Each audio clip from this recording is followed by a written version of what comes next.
విశాఖలో 2012లో ప్రభుత్వ భూములకు బోగస్ పట్టాదారులను సృష్టించి ల్యాండ్ పూలింగ్ పేరుతో ఆ భూములను బడాబాబులకు కట్టబెట్టిన కుంభకోణంపై ఏసీబీ స్పెషల్ కోర్టులో ఛార్జిషీట్ దాఖలైందని, దీనిలో ప్రమేయం ఉన్న ఉడా, రెవెన్యూ, జీవీఎంసీ రిజిస్ట్రేషన్ల శాఖలకు చెందిన 11 మంది అధికారులపై చట్టపరమైన చర్యలు మొదలైనట్లు టీడీపీ రాష్ట్ర కార్యదర్శి లొడగల కృష్ణ తెలిపారు.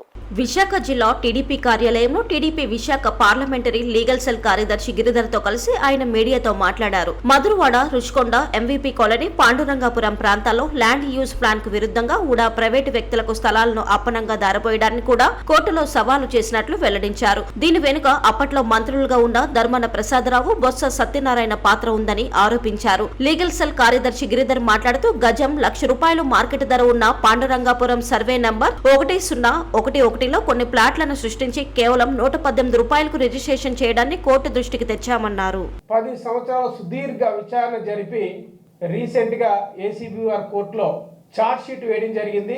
విశాఖపట్నంలో అతి పెద్ద భూ కుంభకోణం అప్పట్లో ఉన్న ఉడా ల్యాండ్ పూలింగ్ విషయంలో ల్యాండ్ పూలింగ్ జీవోను పెట్టుకొని ఉడా వారు ఏదైతే జీవో ప్రకారం ఉందో 1 ఎకరానికి 1000 గజాలునో 11 గజాలు ఉందో అది ఇవ్వడం జరిగింది. అది కూడా అత్యంత ఖరీదైన ప్రాంతం మధురవాడ, రుషికొండ, పాండురంగాపురం, అలాగే ఎంవీపీ కాలనీలో ఉన్న పబ్లిక్ యూటిలిటీకి సంబంధించిన ల్యాండ్స్ను కూడా రిజిస్ట్రేషన్ చేయడం జరిగింది. ఇది అతి ఘోరమైన సుమారుగా 543 కోట్ల రూపాయల కుంభకోణం జరిగిందని ఆ రోజు పత్రికలు, న్యూస్ మీడియా, ప్రింట్ మీడియా అన్నీ కూడా చెప్పడం జరిగింది. దీని ఆధారంగా తెలుగుదేశం పార్టీ ఆ రోజు విపరీతమైన ఉద్యమం చేసి ఆ యొక్క ల్యాండ్లను కాపాడాలి, ఈ విశాఖపట్నంలో ల్యాండ్లు తప్పుడుగా వేరే వాళ్ళకి బదలాయింపు ఉండకూడదని ఒక సుదీర్ఘమైన పోరాటం చేయడం జరిగింది.